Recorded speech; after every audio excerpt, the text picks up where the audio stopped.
Ouais, donc le divertissement moderne est totalement épuisant.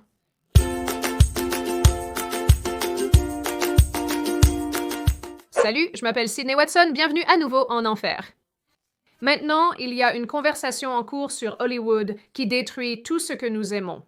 Ou simplement, comme écrire de mauvais films et s'attendre à ce que le public les apprécie quand même. Et nous avons vu cela se répéter avec les films et les émissions à moitié cuits que Netflix continue de vomir ou le flux interminable de remakes décevants de Disney. Mais au sein de cette conversation se trouve une autre sur l'échange de races, qui semble de plus en plus fréquent récemment, les studios semblant être en quête d'inclusivité et de diversité. Ces mots ressemblent à un gros drapeau rouge. Je dis juste. J'ai en fait beaucoup d'opinions et de sentiments sur ce sujet dans son ensemble, mais j'aimerais en garder beaucoup pour une vidéo plus approfondie et plus détaillée à ce sujet, en particulier en relation avec l'échange de races de personnes historiques réelles, parce que je déteste vraiment ça. Hollywood, j'ai besoin que tu arrêtes. Et pour être clair, j'ai ce problème dans toutes les directions. Si quelqu'un est blanc, il est blanc. S'ils sont noirs, ils sont noirs. S'ils sont asiatiques, ils sont asiatiques, et ainsi de suite. Vous voyez le tableau? Représentez les gens tels qu'ils existaient, pas comme vous les auriez imaginés avoir existé. Maintenant, avec tout cela dit, nous avons vu beaucoup d'échanges de races redoutés se produire au cours des derniers mois et semaines. L'adaptation de La Petite Sirène suscite le plus de réactions, le film étant maintenant sorti et les avis étant nombreux. On ne peut pas rendre un crabe mignon avec du computer-generated imagery Disney, arrêtez ça. Nous avons également vu récemment Cléopâtre être interprétée par une actrice noire dans la nouvelle série documentaire de Netflix sur sa vie, ce qui a mis Netflix dans une situation très délicate. Il s'avère également qu'Aragorn du Seigneur des Anneaux a été réimaginé en noir dans le jeu de cartes à collectionner appelé Magic the Gathering.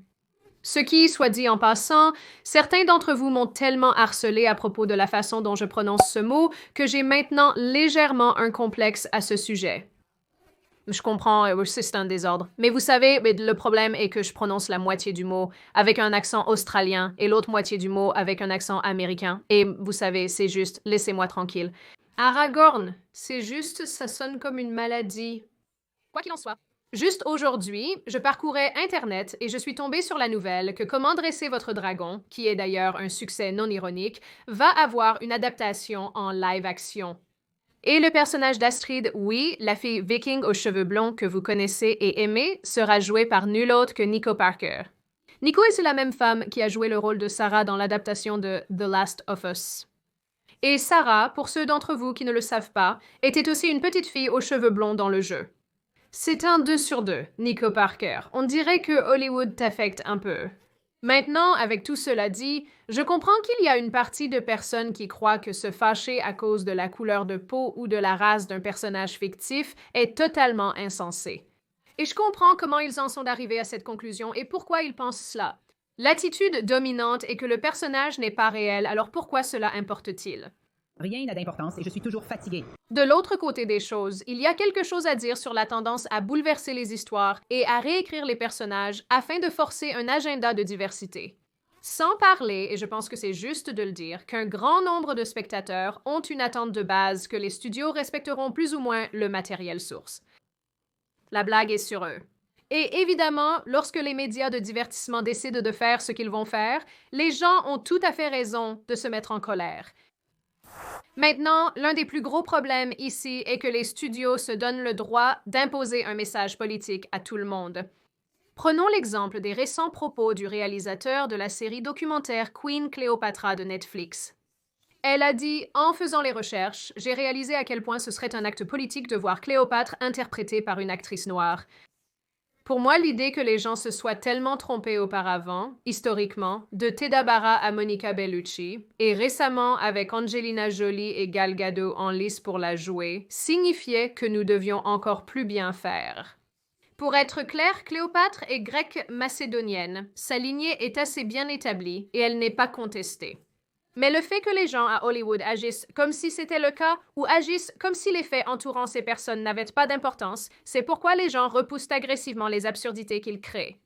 Fin 2021, le directeur narratif du jeu vidéo God of War Ragnarok a également confirmé que la décision de changer de race le géant nordique Angraboda était politique. Le Jotun était représenté comme une fille noire, et pour beaucoup de gens, moi y compris honnêtement, une personne d'origine africaine semble un peu déplacée dans une histoire située dans la mythologie nordique. Dans une série de tweets, le directeur a déclaré que c'était une question d'interprétation, ce qui est assez juste. Je pense que la plupart d'entre nous peuvent accepter dans une certaine mesure qu'un jeu vidéo basé sur la mythologie nordique a un degré d'interprétation, même si cela est gênant du point de vue de la précision et de la représentation correcte des personnages. Mais le directeur a continué à dire que votre travail d'écrivain est de raconter des histoires captivantes et identifiables. Vous apportez des morceaux de vous-même aux histoires et vos opinions ressortent. L'écriture est donc toujours politique.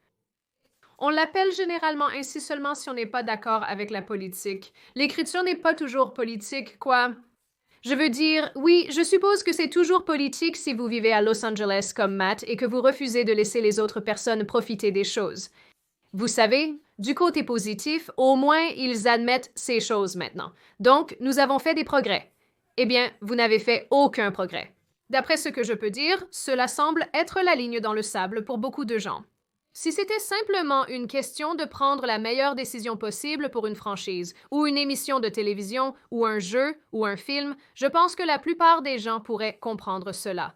Mais, ce n'est souvent pas la réalité. Je serai la première à admettre que je ne me soucie pas vraiment de la race originale d'un personnage, pourvu que ce soit un bon personnage. J'admettrai aussi que je suis totalement ravie quand quelque chose est adapté ou refait ou quoi que ce soit à partir du matériel source original et que les choix de casting faits en relation avec cela ont réellement du sens. Et c'est bien distribué. Quel est le participe passé de distribuer? Distribuer? Juste distribuer? Je ne sais pas. Les choix de distribution font une grande différence. C'est pourquoi nous sommes si souvent déçus lorsque les films et les pièces de divertissement ne sont pas à la hauteur, même lorsque les directeurs de casting ont fait de leur mieux. J'ai eu ce sentiment pour la série de livres A Discovery of Witches quand elle est devenue une série télévision. Je n'étais pas du tout d'accord avec le choix de Matthew, du coup je n'ai pas pu m'intéresser à la série. D'un autre côté, Outlander a été casté exactement comme je le pensais, sauf pour Claire, et c'est ce que c'est. Et je sais que je ne suis pas seule à ressentir ce sentiment de bonheur ou de déception en fonction de la justesse d'un personnage. Alors vous pouvez imaginer les sentiments des fans lorsque la représentation est complètement fausse. Et complètement fausse volontairement. Si vous avez un matériel source original sur lequel vous basez quelque chose, il y a un ensemble d'attentes qui vont avec cela. Le public a des attentes sur l'apparence et le comportement de certaines personnes. Donc, juste pour exemple, lorsque l'ancien de Doctor Strange, qui est à l'origine tibétain et masculin, est soudainement interprété par Tilda Swinton ou que Ra's al Ghul est soudainement interprété par Liam Neeson, on comprend pourquoi les fans se disent « Qu'est-ce que c'est ?» Les personnages sont très différents de ce qu'on imaginait et agissent probablement de manière inattendue. Et plus que cela, les changements sont complètement inutiles et n'apportent absolument rien à l'histoire. Sauf qu'ils réussissent à attirer des personnes très célèbres dans votre film. Cependant, nous devons maintenant regarder la tête chauve de Tilda Swinton pendant 2 heures, ce à quoi personne ne s'attendait.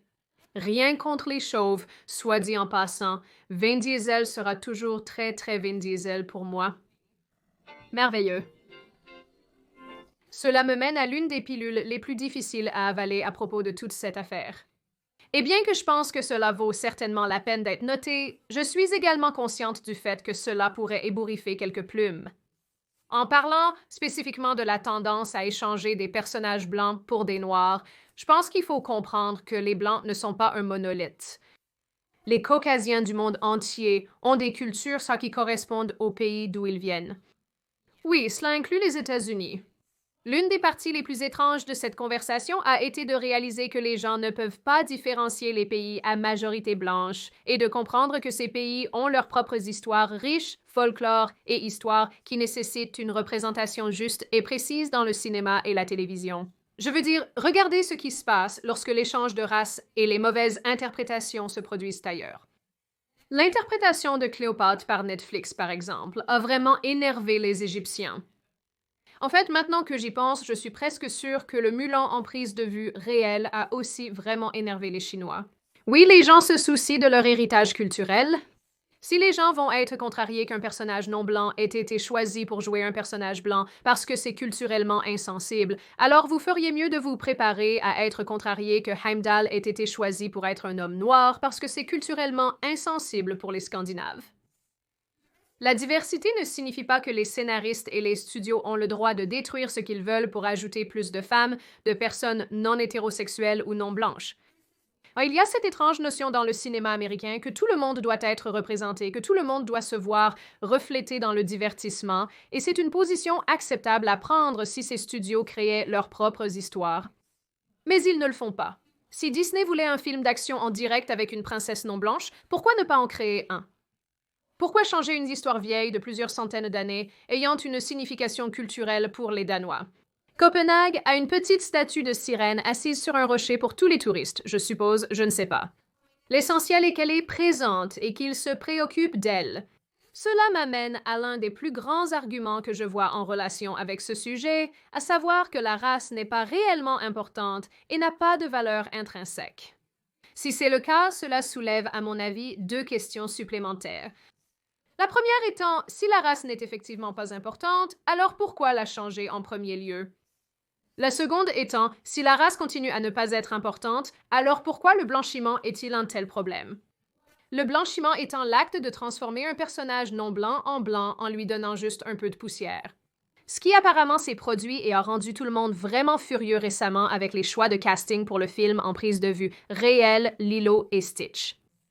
Je suis désolée que cet insulaire natif ne soit pas assez brun pour vous. Je suis désolée que cela soit considéré comme du blanchiment, mais c'est bien parce que vous savez qui se soucie de la cohérence.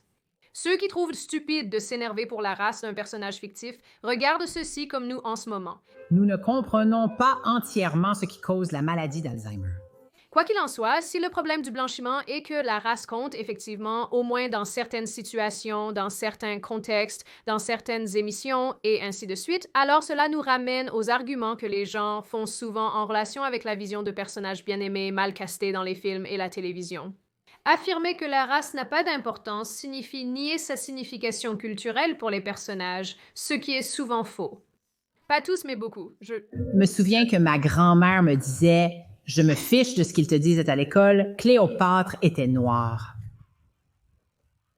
Prenons en considération quelques exemples très explicites. Imaginez si Aladdin dans le remake en live-action avait été interprété par un homme chinois ou Mulan par une femme noire. Ces films nécessitent que les personnages soient d'une certaine race pour que leurs intrigues aient du sens. Il faut aussi considérer l'histoire et les aspects culturels. Et si vous êtes ici pour dire que cela ne s'applique pas aux cultures européennes, eh bien, j'ai des nouvelles pour vous, mon ami. J'ai des nouvelles pour vous.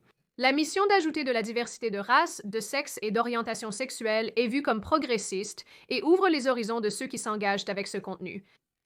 Mais si une caractéristique essentielle d'un personnage est modifiée, s'agit-il toujours du même personnage qu'avant? Simplement répondu, non, nous ne le sommes pas. Que nous l'admettions ou non, nous ne sommes pas tous les mêmes. C'est d'ailleurs le but de la diversité, n'est-ce pas? Il est donc un peu déroutant que Hollywood pense qu'il peut faire un échange de sexe, d'orientation sexuelle ou de race et supposer que nous sommes toujours laissés avec le même personnage. Surtout quand on échange les sexes. Cela rend le personnage totalement différent. Après avoir entendu tout cela, vous n'êtes peut-être toujours pas dérangé par la situation, ce qui est parfaitement acceptable.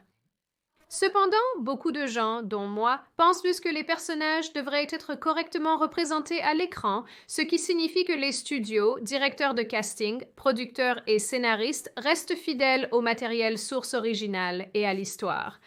À mon avis, et je sais que c'est quelque chose que beaucoup d'autres personnes partagent, je sais que beaucoup de gens pensent de cette façon. Quand un acteur ou une actrice est choisi pour un rôle, il devrait être aussi proche que possible de la représentation du personnage original.